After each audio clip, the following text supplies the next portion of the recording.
Здравствуйте. Хочу рассказать проблему, с которой я столкнулся. Точнее, хочу показать, не о том, как полетать на Мавике. Очень много уже видео, как летают, как запускают новички. Кстати, хотел тоже такое сделать. Но, в общем, месяц как стал вообще обладателем его. Но речь вообще не об этом. Дело в том, что я столкнулся с ним с проблемой. Вот. Как это произошло, вообще предыстория? Было такое, что в Active Track, значит, он залетел боком. Естественно, боком у него нету датчиков. Вот. Боком он залетел в лазовник такой, в куст. Вот. При этом как бы ничего не написал, ничего ни на что не жаловался, что как бы что-то там завершено неправильно. Вот. Потом была такая ситуация, что возможно, когда вот одно место поснимаешь, второе, и как бы не всегда хочется его складывать. И вот здесь вот такие моменты, царапинка. Вот. Но я не думаю, что он где-то ударился. В общем, никаких таких серьезных повреждений у него не было. Но потом в один момент, когда я его запускаю, включаю, там получается высвечиваются ошибки подвеса, что-то там, все на английском же в этом, как там, Go 4 программе. Значит, о том, что там ошибка подвеса, потом ИМУ что-то там, calibration надо сделать, потом еще какой-то момент акселерометр, что-то там отвалился, файл или что там написано, и еще четвертая какая-то. Я потом сделаю вставки фото. Жалко, опять же, что не поснимал, как я его решал эту проблему. Потому что только под рукой был фотоаппарат, так я зафоткал, как выглядит эта плата, как выглядит этот блок датчиков, который просила калибровку. Вот. Поэтому хоть будет что-то наглядно показать. Почему хотел об этом рассказать? Потому что когда хотел решить этот вопрос, значит, в интернете нигде не нашел никакого решения. Не видел я нигде не видел, где его разбирают. Не видел я, как вообще решают проблему с такими вот ошибками. Какие-то есть форумы, значит, про DJI. Вот, в них что рассказывают? Переводил я с английского, там или еще какой-то был язык, разные. В общем, там что-то все сходилось к тому, что они обращались, в общем, в службу эту, поддержку. Вот, внятного решения никакого не нашел. Значит, естественно, как месяц назад я его приобрел, естественно, он был на гарантии, никакой расширенный дополнительный не делал, естественно, с такой бы проблемой пошел бы туда. Собрался его разбирать в один день, наткнулся, эту крышку на защелках отщелкивается, а под подвесом камеры, значит, там обнаружил два болтика, которые полностью дадут ее снять, вот эту вот верхнюю. И обнаружил, что они какие-то залиты, и сразу же подумал, что это пломбы. Вот. И сразу опять дилемма такая о том, что обращаться с ним по гарантии или нет. Потому что волновал тот момент, что он летал в этот куст. Потом потом в конце недели на выходных, я думаю, позвонил, так и не решился его разбирать, позвонил по гарантии этому официальному, кто вообще к нам привозит их, потому что его магазин повезет туда. И говорю, давайте не будем тратить время, я не ваше, ни свое, ни ваше не буду тратить. Вот. Значит, есть царапинка, в общем, оно не при падении образовалось, ее даже не видно. И, значит, была такая ситуация, что он залетал. Но я не говорю, кто я, кто именно являюсь. Вот, какой мавик у меня там. И они говорят, типа, вы ее отправляйте, а мы-то все равно посмотрим каким-то образом там эти логи полетов, еще откуда-то что-то повысасывают о том, что было ли с ним что-то. Я подумал, что даже вот этот вот царапинку они сочтут, что это будет не гарантийный случай, так как хоть какое-то, но механическое это повреждение. В общем, решил я себе гарантии, решил его разобрать. Значит, как он разбирался? Два болтика. Там никаких шестигранников, я не доходил до этого. Видно, тут вот на двигателях они есть, на моторах, ну а так до платы дойти их не было. Значит, крестообразная отверточка маленькая, здесь вот 2 болтика. Отщелкивается вся эта крышка. Вот. Под крышкой вот эта верхняя часть корпуса. Ну, крышка, еще потом надо вот эту вот маленькую тоже отслоить. Она как бы приклеена, двухсторонний скотч. Под ней по кругу болты. Тоже крестообразная отвертка. И, в общем, какой момент. Значит, откручивается эта крышка, и верхняя часть корпуса снимается вверх. Вот. Там будет плата главная, где кулер, охлаждение, вся эта плата. Значит, и к ней снизу сводятся, там будет фотография, я фотографию вставлю обязательно. Значит, к ней сводятся шлейфы. Шлейфы здесь несколько, от камеры, от подвеса, потом одна и вторая по бокам от датчиков передних, сзади тоже от датчиков. От разъема, от этого, от флешки нету никаких шлейфов, оно прямо на плате. От нижних датчиков тоже все сводится сюда. Потом под этой главной платой есть плата, которая распределяет напряжение, это вот на двигателе. Не знаю, как она правильно называется. От нее тоже видно, как управление, идет шлейф на главную плату. В общем, все кругом в шлейфах.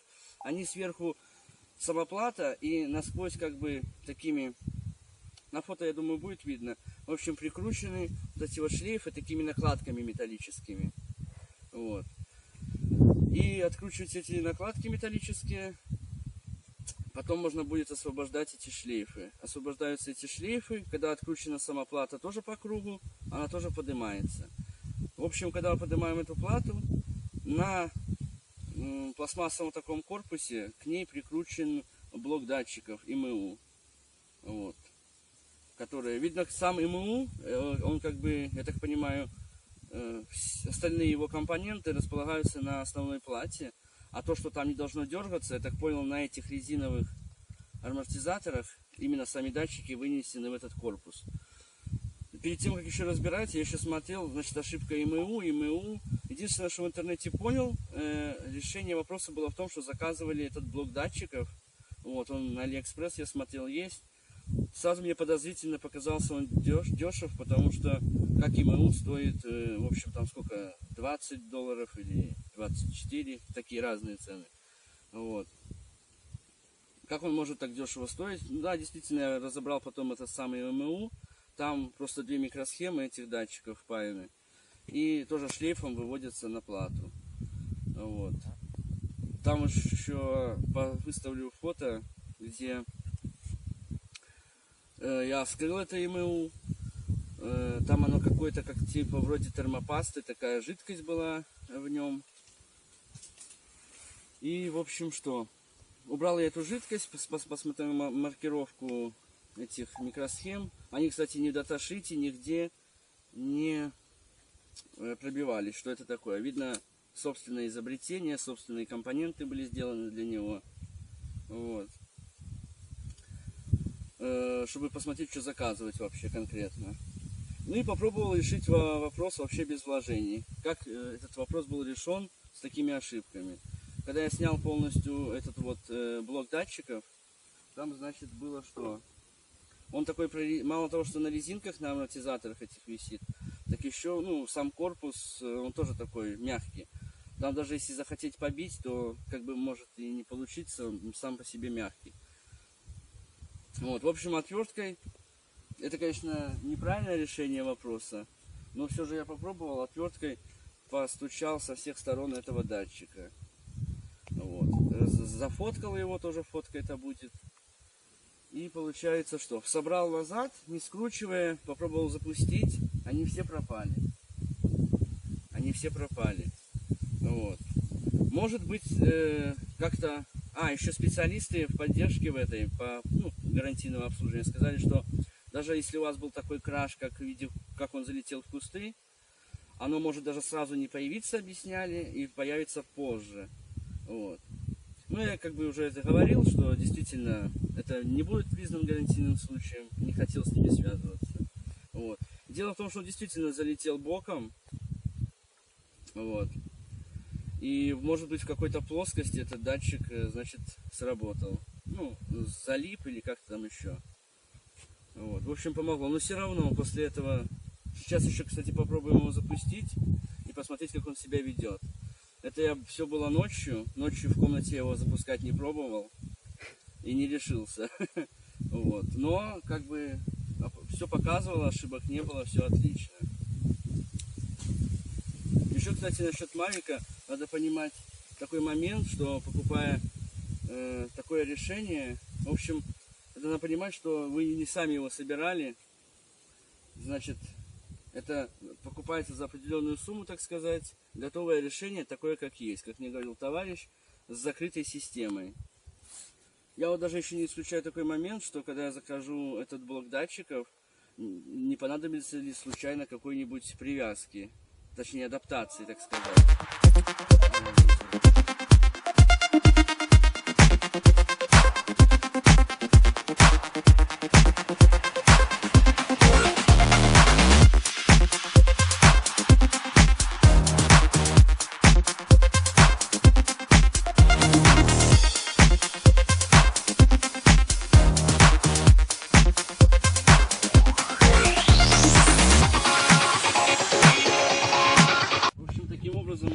Я, так сказать, решил эту ситуацию с ним.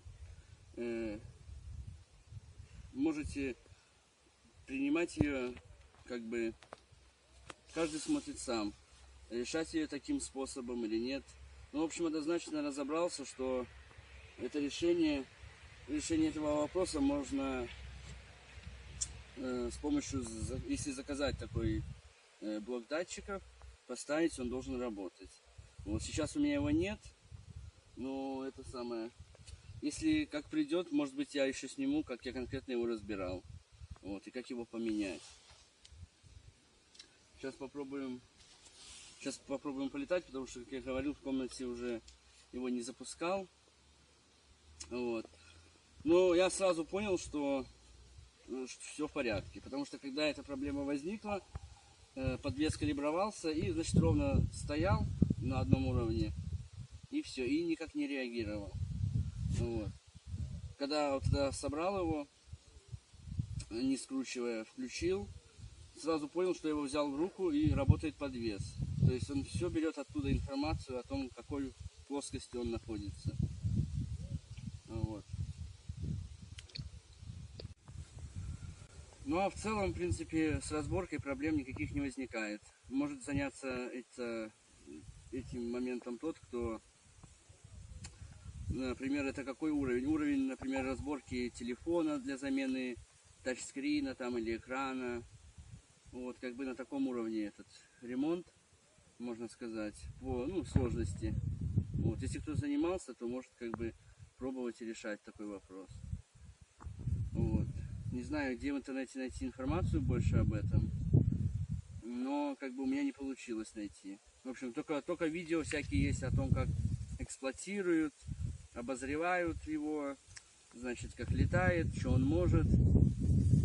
Вот, а какой-то технический момент, значит, я не нашел ни на форумах, ни на видео.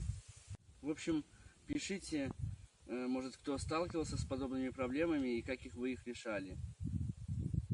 В общем, я показал как бы свой вариант, вот, как и мне получилось ее решить. Еще дождусь датчика, поменяем, потому что мало ли что, если что-то было, уже какие-то проблемы. Вот, так что пишите, может, какие-то другие проблемы были с ним, вот, и как их решали. Вот, я вообще не могу понять, может быть, и есть тут знающие люди, кто скажет, как такое могло произойти без серьезного краша. Вот. Как мог, я вообще не понимаю, как он мог что-то сбиться, механическое, в общем, повреждение произойти, когда сам блок датчиков на амортизаторах висит. Вот. И, в принципе, даже если и был бы удар, но удара никакого не было. Если бы даже и был удар, так он висит на них. Там все играет, и как бы сильного сотрясения не может произойти. Вот. Ладно, сейчас подключим телефон. Попробуем, как он себя ведет, посмотреть.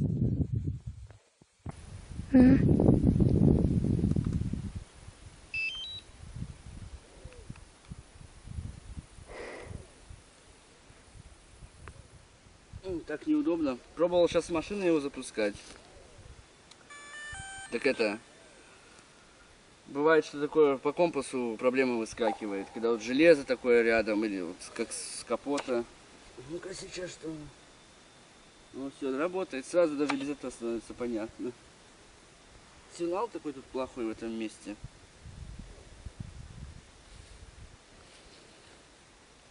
Ну-ка сейчас. Все, сейчас ошибок нету никаких. Как там отсвечивает, не отсвечивает? Ну. Сделаю я вставочки. Какие были ошибки. Все, разрешил, все. Все разрешил. Сейчас видео на него засниму тоже.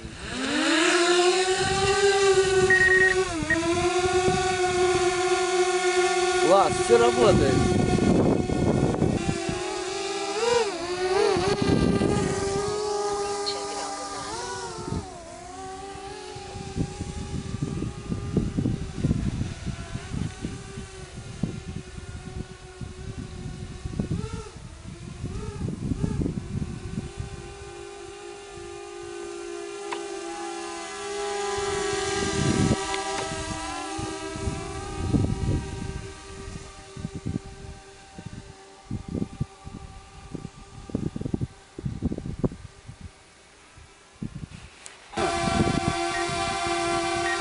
Вот я такой замечаю один такой момент, где вроде бы ветер не очень сильный,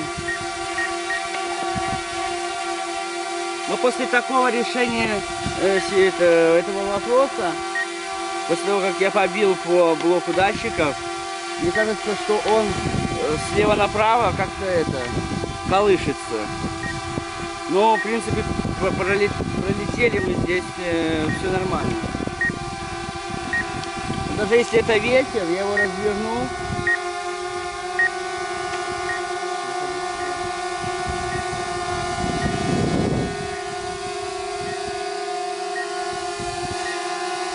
Есть какие-то подергивания, я думаю, что их не было. Но сейчас вроде бы нет. Может быть, это действительно ветер. Но до этого, мне кажется, не было никаких подергиваний. Может быть, это в связи с этим. В общем, когда придет этот блок датчиков, я думаю, что вот эти вот покачивания, это решит вопрос полностью. Вот.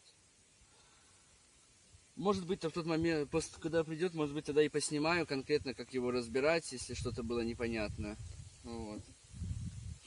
А так, раз уж довелось поснимать, то расскажу, что, в принципе, как новичку, значит, тут все очень просто. Я собрал, зарегистрировал программу, зарегистрировался в программе, установил ее. Значит, все управляется, все послушно. Тут даже больше нечего сказать. Как бы, даже как для новичка, тут все легко разбираться можно.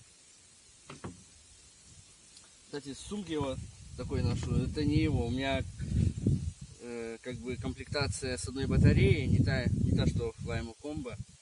Вот. С зеркального фотоаппарата очень классно подходит. Вот. Он в кейсе ложится. Пульт.